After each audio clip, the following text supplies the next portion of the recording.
नमस्कार साथियों, आपका आरजे चांदा एकेडमी पर पुनः स्वागत है। साथियों, हमने पिछले वीडियो में कंपनी अंकेक्षक के राइट्स, ड्यूटीज़ एवं लायबिलिटीज़ के बारे में अध्ययन किया था। दोस्तों, आज हम सरकारी कंपनी का अंकेक्षण किस प्रकार से होता है उसके बारे में स्टडी करेंगे। देखिए दोस्तों, स्टडी करने से पहले हम निम्न बिंदुओं पर चर्चा करेंगे। यानी सरकारी कंपनी की परिभाषा क्या होती है। कंपनी एक्ट 2013 की धारा 139 से 147 के प्रोविजंस क्या क्या है। व्ययों का अंकेक्षण किस प्रकार से किया जाता है। स्टोर्स तथा स्टॉक का अंकेक्षण ऑडिटर द्वारा सरकारी कंपनियों में किस प्रकार से किया जाता है। वाणिज्यिक लेखों का ऑडिटिंग किस प्रकार से किया जाता है। अंकेक्षण रिपोर्ट पर टिप्पणी किस प्रकार से दी जाती है तथा केंद्रीय सरकार के द्वारा वार्षिक रिपोर्ट किस प्रकार संसद में प्रस्तुत की जाती है।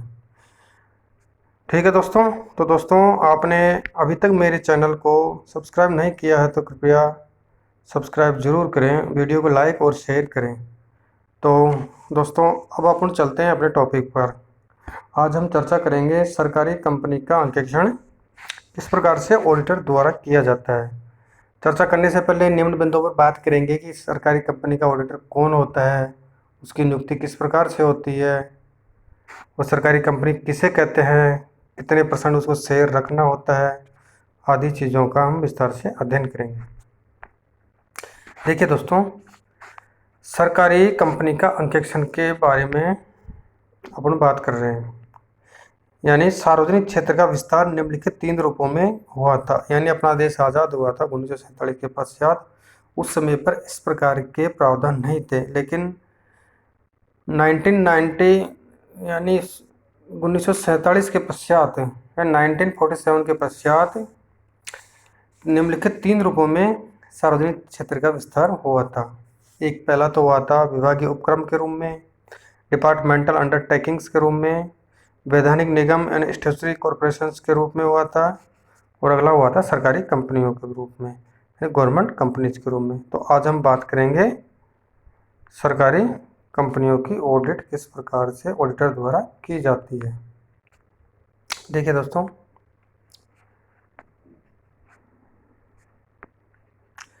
इस सरकारी कंपनी की परिभाषा देखते हैं सर्वप्रथम। सरकारी कंपनी से आज से एक ऐसी कंपनी से है जिसकी पेडअप कैपिटल यानी प्रदत्त अंश पूंजी का कम से कम 51% यानी 51% भाग निम्नलिखित में से किसी के पास हो, या तो केंद्रीय सरकार या कोई राज्य सरकार या सरकारें, अंशतः केंद्रीय सरकार के पास और अंशतः एक या अधिक राज्य सरकारों के पास। कहने का तात्पर्य यह है कि सरकारी कंपनी वह होती है जिसका कम से कम 51% भाग केंद्र सरकार के पास हो या राज्य सरकार के पास हो या संयुक्त रूप से दोनों के पास हो, उसे सरकारी कंपनी कहा जाता है।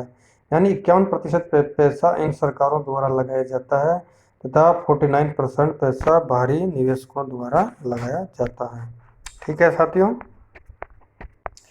अब बात करते हैं। यहाँ ध्यान रहे कि किसी सरकारी कंपनी की सहायक कंपनी भी सरकारी कंपनी कहलाएगी। दोस्तों याद रखना, ये बात करें होल्डिंग कंपनी की, यानी किसी सरकारी कंपनी की सहायक कंपनी भी सरकारी कंपनी कहलाएगी। यानी उसकी कोई होल्डिंग या सूत्रधारी कंपनी है वो भी सरकारी कंपनी ही कहलाएगी। अब बात करते हैं अंकेक्षण प्रक्रिया की, यानी अंकेक्षण प्रक्रिया किस तरीके से सरकारी कंपनियों में की जाती है। दोस्तों देखिए, सरकारी कंपनियों का अंकेक्षण कंपनी अधिनियम 2013 की धारा 139 से 147 के अंतर्गत किया जाता है। दोस्तों ये पिछले अध्याय में मैंने पढ़ा था इस सेक्शंस के बारे में, उन 139 से 148 के बारे में कौन कौन सी धाराएं मैंने आपको पिछली वीडियो में बता दी थी। वो आपको याद करने के लिए मैंने बता दिया था कि इन सेक्शंस को अच्छी तरह से आपको याद रखना है। एग्जाम में क्वेश्चन 99.99% आने के पूरे चांसेज हैं। ठीक है दोस्तों, यानी धारा 139 से 147 तक में चाहे कुछ भी लिखा हो, ये प्रावधान सरकारी कंपनियों पर लागू होंगे। अतः सरकारी कंपनियों का अंकेक्षण चार्टर्ड अकाउंटेंट यानी सीए द्वारा किया जाता है। दोस्तों सरकारी कंपनी का अंकेक्षण किसके द्वारा किया जाता है? सीए चार्टर्ड अकाउंटेंट द्वारा किया जाता है।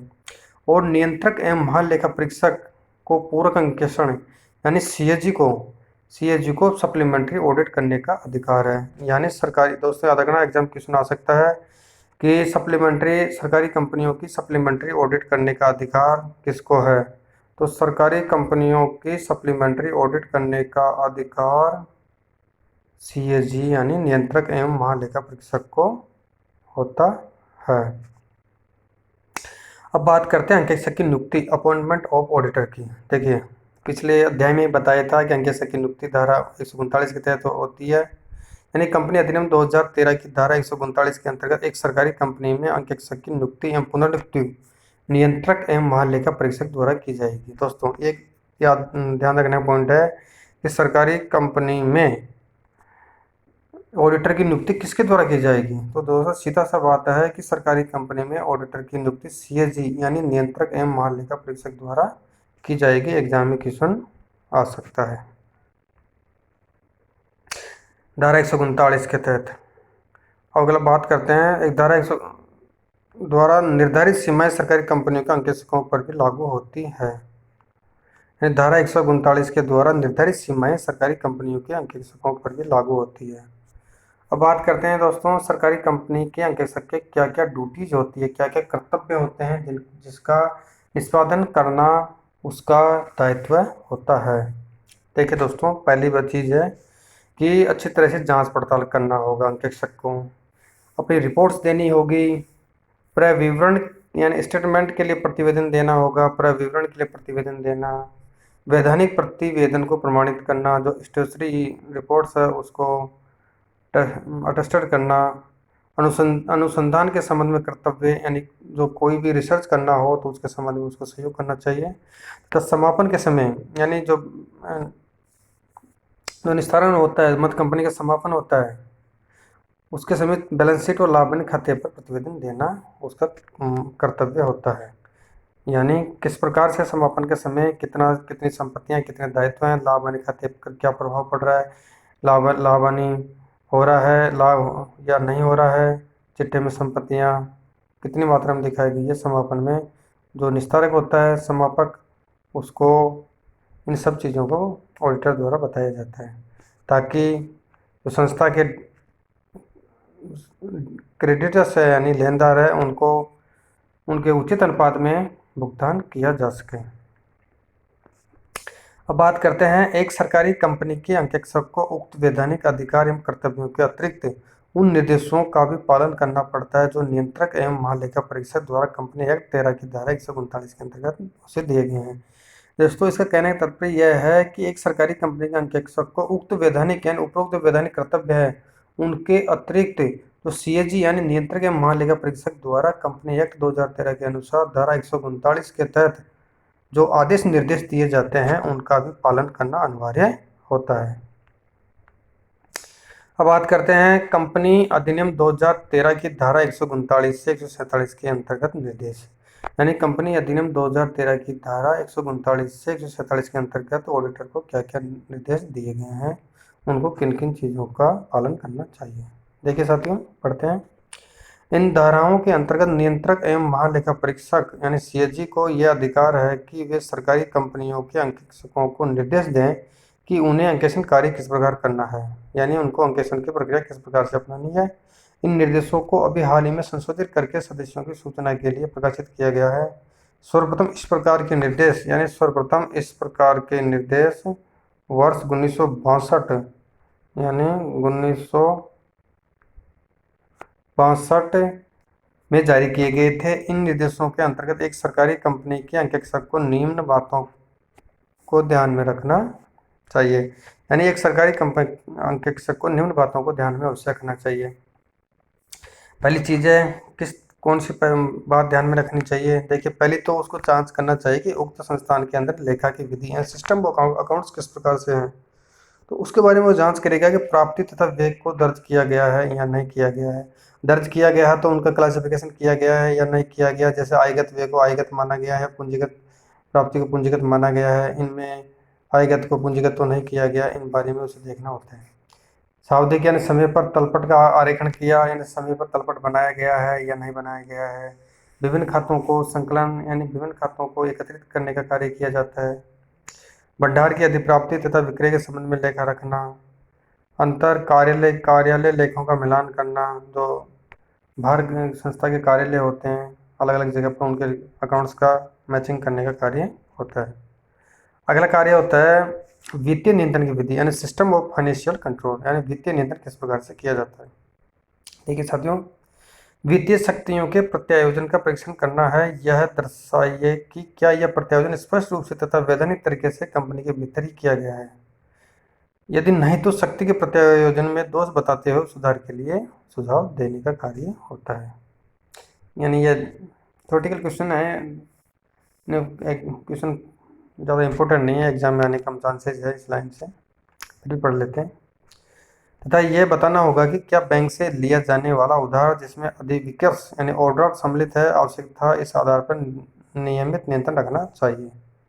अब बात करते हैं दोस्तों अगले पॉइंट की, संपत्ति तथा विनियोग यानी असेट्स यानी विनियोग की जांच कैसे होगी। क्या प्लांट तथा मशीन का संस्थापन करने तथा चालू करने की तारीख उस अधिकारी के द्वारा जिसे कंपनी के बोर्ड ने ऐसा करने के अधिकार दिए हैं स्पष्टता निश्चित कर दी गई है। अब बात करते हैं इसके अंतर्गत क्या संपत्तियों के रजिस्टर की पूर्ण रूप से खतौनी कर दी गई है। जो संपत्तियां हैं व्यापार के अंतर्गत उनके रजिस्टर की पूर्ण रूप से पोस्टिंग करी गई है या नहीं, तथा क्या उनका वित्तीय पुस्तकों से मिलान कर लिया गया है। ये कार्य ऑडिटर द्वारा होता है।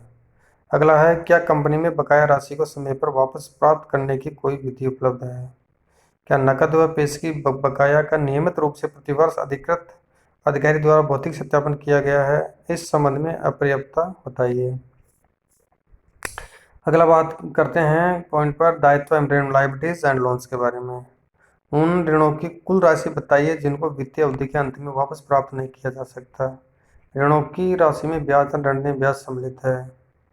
अगला लाभ हानि का विवरण की जांच करनी होती है। अगला सामग्री तथा ठेका करना, इन्वेंट्री एंड कॉन्ट्रैक्टिंग के बारे में क्या उल्लेख है देखिए। क्या कंपनी ने भंडारण व कलपुर्जों के संबंध में अधिकतम व न्यूनतम सीमा तय की है। यानी भंडारण जो स्टॉक होता है उनके जो इक्विपमेंट्स होते हैं उसके संबंध में अधिकतम तथा न्यूनतम सीमा, यानी जो लिपो फिपो का सिद्धांत चलता है उस वो तय की या नहीं की है। भंडारण की अधिप्राप्ति के लिए आर्थिक आदेश मात्रा यानी इकोनॉमिकल ऑर्डर क्वांटिटी निश्चित करनी चाहिए। क्या कंपनियों पूर्तिकर्ताओं ऑब्लिक ठेकेदारों को अग्रिम भुगतान करती है या नहीं करती है। अब साथियों अध्ययन करते हैं कॉस्टिंग के बारे में, लागत के बारे में। क्या कंपनी लागत खाते बनाती है व इन लागत खातों का वित्तीय खातों से मिलान करती है या नहीं करती है।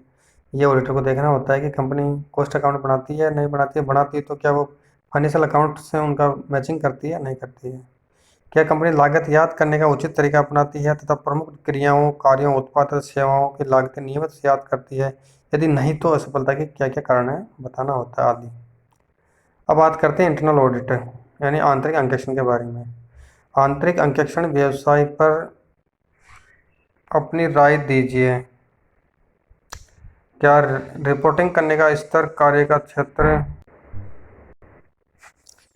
योग्यता का स्तर आदि पर्याप्त है। यदि नहीं तो कमियां बतानी है। क्या कंपनी में आंतरिक अंकेक्षण संबंधी तथ्यों को लागू करने के लिए कोई अच्छी व पर्याप्त व्यवस्था उपलब्ध है आदि बातों को अंकेक्षक को अच्छी तरह से देखना चाहिए। अब बात करते हैं अंकेक्षण समिति ऑडिट कमेटी। क्या कंपनी के पास संचालक मंडल की अंकेक्षण समिति है। यदि हाँ तो इस समिति के कार्यों के तरीके क्या क्या है। यदि समिति नहीं है तो समिति बनाई जाएगी, समिति है तो इस समिति के कार्यों के तरीके किस प्रकार से किए जाते हैं उनके बारे में ऑडिटर को अच्छी तरह से जांच करनी चाहिए। अब दोस्तों बात करते हैं कि जो मैनेजमेंट प्रोविजन है मुख्य प्रावधान क्या है। देखिए कंपनी अधिनियम 2013 की धारा 394, दोस्तों याद रखना धारा 394 को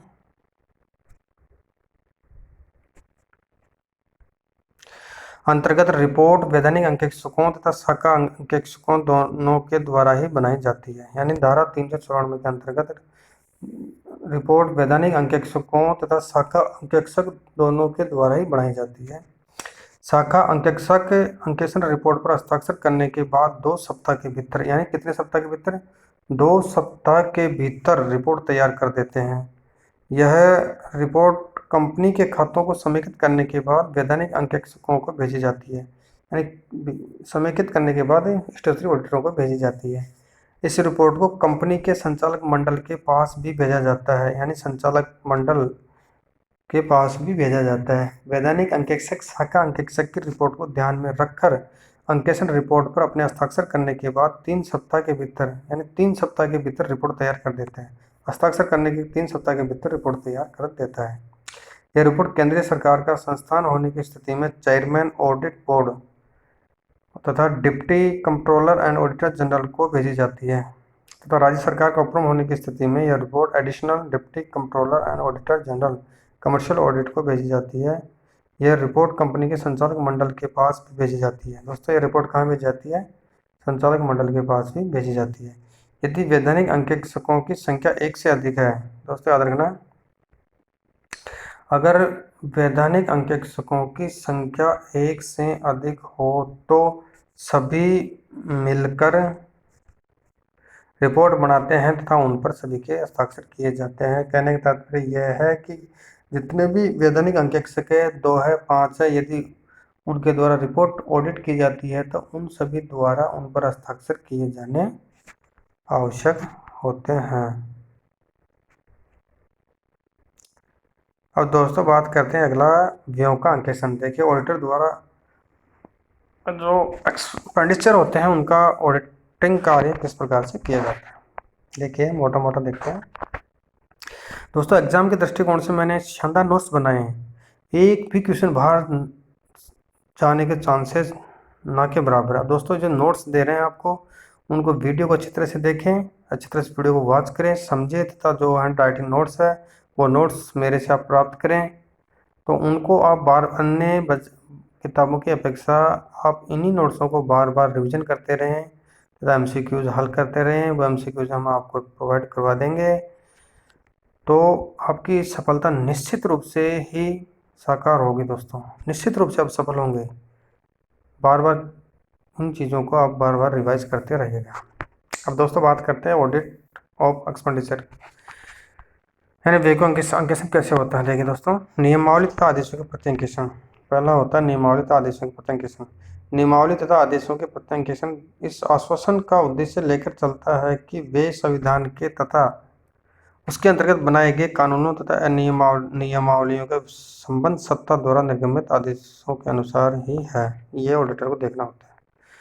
अब बात करते हैं दोस्तों, अगला होता है इसमें अनुमोदन अंकेक्षण, यानी ऑडिट ऑफ सैंक्शंस किस प्रकार से करनी होती है। अंकेक्षक को यह सुनिश्चित करना चाहिए कि वे की प्रत्येक मद विशेष अधिकरणों द्वारा या तो सामान्य ढंग से है अथवा विशेष रूप से अनुमोदित है। अनुमोदन का अंकेक्षण दोनों को सुनिश्चित करने के लिए यथा निर्देशित था, उसके लिए उचित रूप से अनुमोदन किया गया था एवं उसे अनुमोदित करने वालों को अधिनियमों द्वारा अनुमोदन का उचित अधिकार प्राप्त था। इन चीज़ों को ऑडिटर को देखना चाहिए।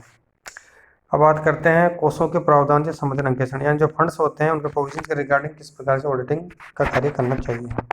देखिए, कोषों के प्रावधान से संबंधित अंकेक्षण का उद्देश्य यह सुनिश्चित करना है कि धन उन्हीं उद्देश्यों के लिए खर्च किया गया जिनके लिए उनका प्रावधान एवं नियोजन किया गया था, तो एक ऐसे वे किए गए नियोजनों से अधिक तो नहीं है। कहने का तात्पर्य यह है दोस्तों कि जो हमने फंड्स बनाए थे, कोष बनाए थे, उनका उपयोग जिस उद्देश्य के लिए बनाए गए थे, क्या उन उद्देश्यों के लिए उनका उपयोग किया गया है या नहीं किया गया है, उन चीज़ों को ऑडिटर को देखना होता है। अब बात करते हैं उपयुक्तता अंकेक्षण की, प्रोप्राइटरी ऑडिट। उपयुक्तता अंकेक्षण के अनुसार अंकेक्षक के उन अनुचित दशाओं, अकार्यताओं, निष्फल व्ययों, चाहे वे संबंधित नियमों तथा नियमनों की सीमाओं के अंतर्गत ही वे क्यों न हो, को खोजने का प्रयत्न करता है। अतः एवं अंकेक्षण सार्वजनिक वित्तीय नैतिकता को बुद्धि, वफादारी तथा लेन देनों की किफायत के संदर्भ में देखने का प्रयास करता है, जिससे उच्च स्तरीय मानकों को प्राप्त किया जा सके। ठीक है दोस्तों, अब बात करते हैं आगे निष्पत्ति अंकेक्षण। दोस्तों, ने पिछले अध्याय में पढ़ा था ऑडिट के टाइप कितने प्रकार के होते हैं, मैंने बता दिया था, फिर भी देख लेते हैं। परफॉर्मेंस ऑडिट के बारे में जांच करनी होगी, यानी कार्य क्षमता अंकेक्षण यह देखता है कि क्या विभिन्न योजनाएं परियोजनाएं निष्पादित की जाती है तो उनके कामकाज को मितव्ययित तरीके से अंजाम दिया जा रहा है या नहीं तथा उनके प्रत्याशित परिणामों का सृजन करवाया जाता है। यानी निष्पत्ति अंकेक्षण में जो टारगेट निश्चित किए जाते हैं, क्या उनका निष्पादन हो रहा है या नहीं हो रहा, तो उनका सृजन करवाने का कार्य किया जाता है। अब दोस्तों बात करते हैं स्टोर्स तथा स्टॉक का अंकेक्षण किस प्रकार से ऑडिटर द्वारा सरकारी कंपनियों में किया जाता है, यानी audit of store and inventories. ठीक है दोस्तों, स्टोर्स तथा स्टॉक खातों के अंकेक्षण का विकास अंकेक्षण के एक भाग के रूप में हुआ। कर्तव्यों एवं उत्तरदायित्वों के संबंध में महालेखा परीक्षक एवं नियंत्रक अधिनियम प्रासंगिक है। अंकेक्षण यह सुनिश्चित करने के लिए किया जाता है कि क्या वे नियम, कर्तव्य, प्राप्तियां एवं निर्गमन, स्वामित्व, बिक्री एवं स्टोर्स तथा स्टॉक आदि का स्वीकृति करने से संबंधित नियमों में वर्णित प्रावधानों के अनुसार है तथा उनका पालन उचित ढंग से किया जा रहा है या नहीं है। यानी स्टोर्स तथा स्टॉक के संदर्भ में अंकेक्षक को देखना होता है कि स्टॉक की कितनी डिमांड थी, उस डिमांड के हिसाब से स्टॉक की आपूर्ति हुई है या नहीं हुई है, क्या पैसा अनावश्यक रूप से स्टॉक में खराब हुआ है, उसकी आवश्यकता थी या नहीं थी इतना स्टॉक रखने की, आदि चीज़ें ऑडिटर द्वारा चेक की जाती है। अब दोस्तों बात करते हैं वाणिज्यिक कमर्शियल लेखों का अंकेक्षण ऑडिटर द्वारा किस प्रकार से किया जाता है। ठीक है दोस्तों, वाणिज्य लेखे सामान्यतः 3 प्रकार के होते हैं, 3 श्रेणी में वर्गीकृत होते हैं। ठीक है, पहला क्या होता है वाणिज्य लेखे में, विभागीय उद्यम जो वाणिज्यिक एवं व्यापारिक परिचालनों ऑपरेटिंग में लगे होते हैं, जो समान कानून, वित्तीय व अन्य व्यवस्थाओं के अधीन होते हैं, जैसे कि अन्य सरकारी विभाग एवं एजेंसी। पहला तो हो गया। अगला होता है वैधानिक संस्थाएं व निकायें, यानी जो स्टेशनरी इंस्टीट्यूशंस व कॉरपोरेशंस जिनका निर्माण विशिष्ट अध्यादेश के अंतर्गत होता है तथा उनके लिए वित्तीय व्यवस्था सरकार द्वारा ऋण अथवा अनुदान स्वरूप की जाती है। देखिए दोस्तों, जो कॉरपोरेशन होते हैं, जो वैधानिक संस्थाएं होती हैं, उनका निर्माण सरकार द्वारा एक विधानमंडल के माध्यम से किया जाता है तथा उनके वित्तीय अनुदानों के लिए उनका जो पैसा सब्सिडी दी जाती है वो गवर्नमेंट द्वारा दी जाती है तथा गवर्नमेंट द्वारा ही उनको हैंडलिंग किया जाता है। जैसे यूनिवर्सिटी हो गई, नगर निगम हो गया, कोई बोर्ड हो गया, आदि चीज़ें। सरकारी कंपनियां जो कंपनी विधान के अधीन संस्थापित होती है, यानी सरकारी कंपनियां जो कंपनी विधान के अंतर्गत संस्थापित होती है, उनके वाणिज्य लेखों का अंकेक्षण करना होता है। अब दोस्तों मेन बात करते हैं कि अंकेक्षण ने ऑडिट कर ली, ऑडिट का काम हो गया, सब चीज़ें हो गई, अंतिम बात आती है कि अंकेक्षण रिपोर्ट पर टिप्पणी किस प्रकार से ऑडिटर को करनी है। ये इम्पोर्टेंट चीज़ है। कमेंट्स ऑन ऑडिट रिपोर्ट पर एक सरकारी कंपनी के अंकेक्षक का यह कर्तव्य है कि वह अंकेक्षण रिपोर्ट की एक प्रति महालेखा परीक्षक सीएजी को प्रस्तुत करें। देखिए दोस्तों, अंकेक्षण रिपोर्ट की एक प्रति ऑडिटर द्वारा सीएजी नियंत्रक प्रतिशत सीएजी महालेखा नियंत्रक परीक्षक को एक प्रति प्रस्तुत करना अनिवार्य होता है, जिसको उस पर टिप्पणी करने का तथा उसके संबंध में पूर्व रिपोर्ट देने का अधिकार होगा। देखिए दोस्तों, क्या होगा, उसके संबंध में उसे पूर्व रिपोर्ट देने का अधिकार होगा तथा टिप्पणी करने का भी अधिकार होगा। अंकेक्षण रिपोर्ट के संबंध में की गई उक्त टिप्पणी अथवा दी गई पूर्व रिपोर्ट को कंपनी की वार्षिक साधारण सभा में उसी समय और उसी प्रकार से पेश किया जाएगा जिस प्रकार अंकेक्षण रिपोर्ट को किया जाएगा। कहने का तात्पर्य यह है कि जिस प्रकार से अंकेक्षण रिपोर्ट को पेश किया जाता है उसी तरीके से जो टिप्पणी की गई है या पूर्व रिपोर्ट को कंपनी की वार्षिक साधारण सभा में उसी समय और उसी प्रकार से पेश किया जाएगा जिस प्रकार से ऑडिट रिपोर्ट को किया जाता है। अब बात करते हैं सीएजी द्वारा टिप्पणी प्राय निम्नलिखित शीर्षकों के अंतर्गत दी जाती है, यानी सीएजी महालेखा नियंत्रक परीक्षक द्वारा टिप्पणी किन किन शीर्षकों के अंतर्गत दी जाती है। देखिए, एक वित्तीय स्थिति के बारे में कि संस्था की वित्तीय स्थिति कैसी है, उसके बारे में पूंजी ढांचा कैसा है, ढांचे के अंतर्गत ये देखा जाता है कि संस्थान किस स्रोत से पूंजी की प्राप्ति करता है, शेयर से ज़्यादा करता है, लोन से ज़्यादा करता है, डिबेंचर से ज़्यादा करता है, सिक्योरिटीज से ज़्यादा करता है या अदर स्रोत से करता है। संचय तथा आदि के जो उसको रिजर्व और सरप्लस हैं वो कितने हैं, या क्या संचय सही बनाए गए हैं या नहीं बनाए गए हैं, उनकी आवश्यकता थी या नहीं थी।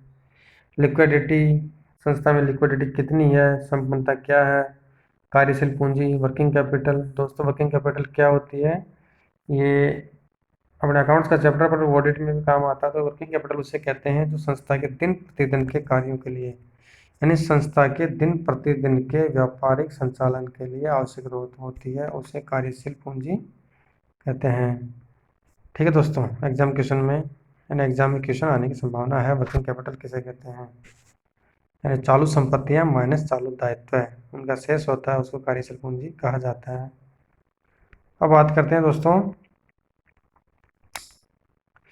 ये शीर्षक कार्यशील पूंजी तक तो आ ही गया। अगला टॉपिक है कोषों के स्रोत और उसका उपयोग, यानी जो फंड्स हैं उनके स्रोत क्या क्या है और उनका यूटिलाइजेशन किस प्रकार से किया जाता है, किया जा रहा है, किस उद्देश्य के लिए किया जा रहा है, या जो उनका यूटिलाइजेशन किया जा रहा है वो सही है या गलत है, ये चीज़ें ऑडिटर को देखनी होती है।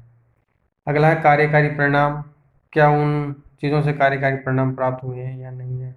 लागत की प्रकृति, यानी कॉस्ट की जो प्रकृति है वो किस प्रकार से है, कॉस्ट का विभाजन किस तरीके से किया गया है। उत्पादन निष्पत्ति, यानी उत्पादन का परफॉर्मेंस किस तरीके से है, क्या उद्देश्य के अनुरूप हो रही है या नहीं हो रही है। इन्वेंट्री और उत्पादन, यानी स्टॉक और उत्पादन के बारे में एक तरीके से सामंजस्य बैठाया जाता है या अनुपात बनाया जाता है कि स्टॉक को और उत्पादन, यानी जो स्टॉक है उसके हिसाब से उत्पादन किस तरीके से किया जाए, इन्वेंट्री की मात्रा कितनी रखी जाए, आदि चीज़ें। विविध देनदार और कुल बिक्री, जो सन्ड्री डेटर्स हैं उनके बारे में, तथा कुल जो टोटल सेल्स है उस बारे में भी अच्छी तरह से जांच करनी होती है दोस्तों। अब दोस्तों बात करते हैं वार्षिक साधारण सभा में टिप्पणियों को रखना। देखिए ये सब कार्य करने के पश्चात ऑडिटर को अपनी जो कंपनी की, सरकारी कंपनी की वार्षिक साधारण सभा नहीं, जनरल मीटिंग होती है, उसके अंतर्गत उसे क्या करना होता है। देखिए कंपनी अधिनियम 2013 के अनुसार सीएजी यानी महालेखा नियंत्रक परीक्षक की टिप्पणियां अथवा पूर्व रिपोर्ट को कंपनी की वार्षिक साधारण सभा में उसी समय तथा उसी प्रकार रखा जाएगा जिस प्रकार अंकेक्षण रिपोर्ट रखी जाएगी। दोस्तों ऊपर अपने बात की थी कि जो टिप्पणियां हैं उनको जिस तरीके से इंटरनल ऑडिट या स्टेचुटरी ऑडिट जो ऑडिट होती है उनको अंकेक्षक द्वारा साधारण सभा में रखा जाता था, उसी तरीके से अंकेक्षक की टिप्पणियों को, यानी सीएजी की टिप्पणियां अथवा पूर्व रिपोर्ट को भी कंपनी की वार्षिक साधारण सभा में उसी समय का उसी प्रकार रखा जाएगा जिस प्रकार से अंकेक्षण रिपोर्ट रखी जाएगी दोस्तों। अब बात करते हैं दोस्तों केंद्र सरकार द्वारा वार्षिक रिपोर्ट कैसे दी जाती है, किसको दी जाती है, कहाँ पर दी जाती है, किनके समक्ष प्रस्तुत की जाती है दोस्तों। देखिए दोस्तों केंद्र सरकार के कंपनी एक्ट 2013 की धारा 394, यानी कंपनी एक्ट 2013 की धारा 394 के अंतर्गत सरकारी कंपनी की कार्यप्रणाली तथा मामलों वर्किंग एंड अफेयर्स के संबंध में संसद और विधानसभा के सम्मुख वार्षिक रिपोर्ट पेश करने का सरकार का भी दायित्व है। देखिए दोस्तों यदि सेंट्रल गवर्नमेंट की कंपनी है, सरकारी कंपनी है, तो सीधी सी बात है कि सेंट्रल गवर्नमेंट सरकारी कंपनियों को अपने वित्तीय लेखों को अंकेक्षित करने के पश्चात में सदन यानी संसद के दोनों सदन राज्यसभा और लोकसभा के समक्ष रखना होता है, उसके अंकेक्षित खातों को रखना होता है। तो उसी तरीके से अगर कोई राज्य सरकार की कंपनी या सरकारी, तो उसको अंकेक्षित खातों को विधानसभा के अंदर सदस्यों के समक्ष रखना होता है। ये कार्य किए जाते हैं। अब अगली बात करते हैं कंपनी अधिनियम 2013 की धारा 395 का अन्य कंपनियों पर लागू होना, यानी कंपनी अधिनियम 395 है जो अन्य कंपनियों पर भी लागू होती है। इसका कहने का तात्पर्य है 395 सरकारी कंपनियों के संबंध में है। यानी कंपनी अधिनियम 2013 की धारा 395 यह प्रावधान करती है कि एक ऐसी कंपनी पर जिसकी प्रदत्त अंश पूंजी का यानी पेड-अप कैपिटल का कम से कम 51% यानी 51% भाग एक या अधिक के पास हो, यानी सेंट्रल गवर्नमेंट के पास हो या स्टेट के पास हो, या स्टेट या सेंट्रल दोनों के पास हो, या इंट्रा राज्य सरकारों के पास हो, उसी प्रकार लागू होंगे जैसे एक सरकारी कंपनी पर लागू होते हैं।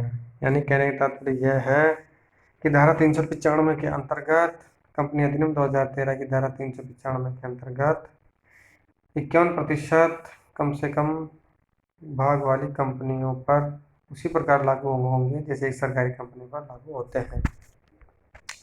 तो दोस्तों आज अपन ने सरकारी कंपनी का अंकेक्षण किस प्रकार से होता है, ऑडिटर के दायित्व कर्तव्य क्या होते हैं, ऑडिट किस प्रकार से की जाती है, क्या क्या चीज़ें देखी जाती है, किन किन धाराओं में होता है, आदि चीज़ों का अपन ने बिल्कुल डीपली तरीके से अध्ययन कर लिया है दोस्तों। तो दोस्तों आज का यह चैप्टर आपका कंप्लीट हो गया है।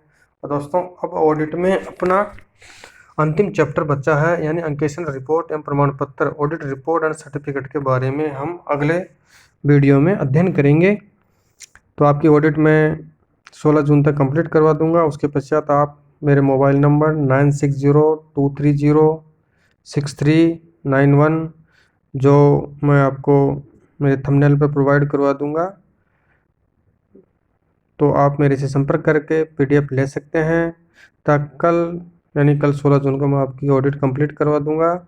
उसके पश्चात मैं अगली सब्जेक्ट स्टार्ट करूंगा। सब्जेक्ट स्टार्ट करने से पहले मैं आपके कमेंट लूँगा। आप बिजनेस स्टार्ट करवाना चाहते हैं, अकाउंट्स या इकोनॉमिक्स या अन्य सब्जेक्ट। तो दोस्तों आज के लिए इतना ही, धन्यवाद।